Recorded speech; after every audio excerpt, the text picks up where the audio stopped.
Recently, we adopted a new dog. Adorable, right? Yeah, he's real cute right up until you walk out the door and find all of your plants have been dug up.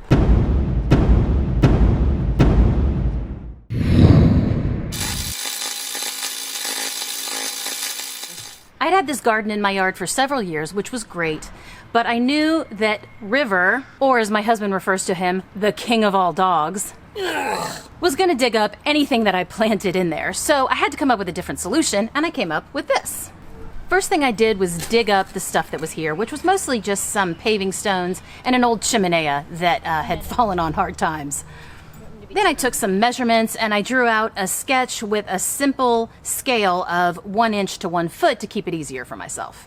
And then I cut the wood to size, and I was lucky enough one day to find a bunch of pressure-treated deck planks in the cull wood section in my local home improvement store. They were a little bit gnarly, but that didn't really matter for my purposes. But before I decided to use that pressure-treated lumber in these boxes, I did a lot of research because there's a lot of debate as to whether or not it's safe to use pressure-treated lumber in planter boxes where you're going to grow things that you're going to eat. There will be people who will probably debate this, but the answer is yes, it is safe as long as it's lumber that was pressure treated after 2003. Up until then, pressure treating solutions included something called chromated copper arsenate, which, as the name suggests, is arsenic. But in 2003, the EPA, the Environmental Protection Agency here in the United States, banned the use of that in pressure treating solutions.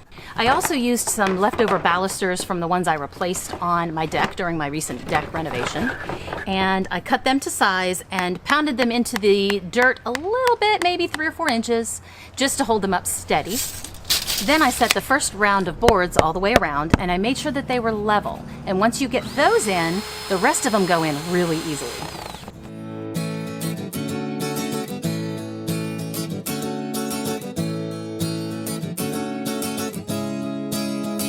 But because the balusters were warped or curved to begin with, which was the reason I took them off of the old deck in the first place, I had to do a little bit of finagling to get them to sit perfectly right.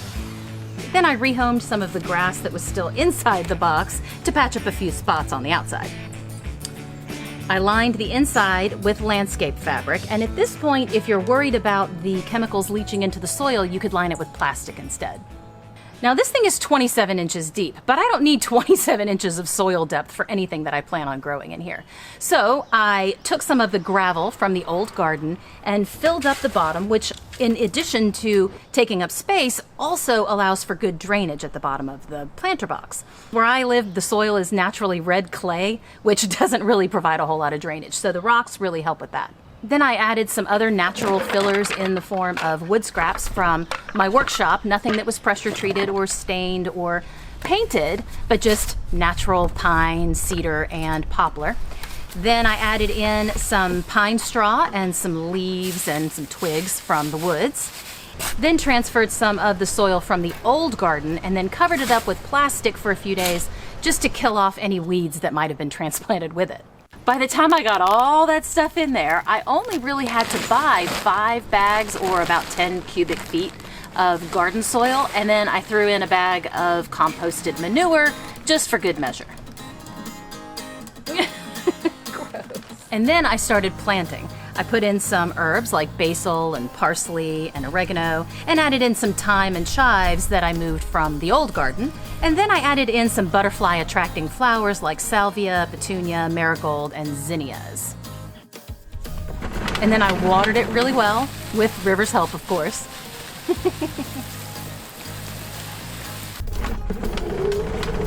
At some point, I might stain the outside of this so that it matches my deck, but pressure-treated lumber is very wet initially, and you have to give it really a few months for it to dry out, so it's going to take some time for that, but I think eventually I probably will.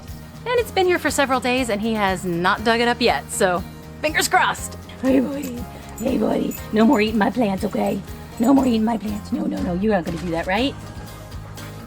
Yeah. Go for it.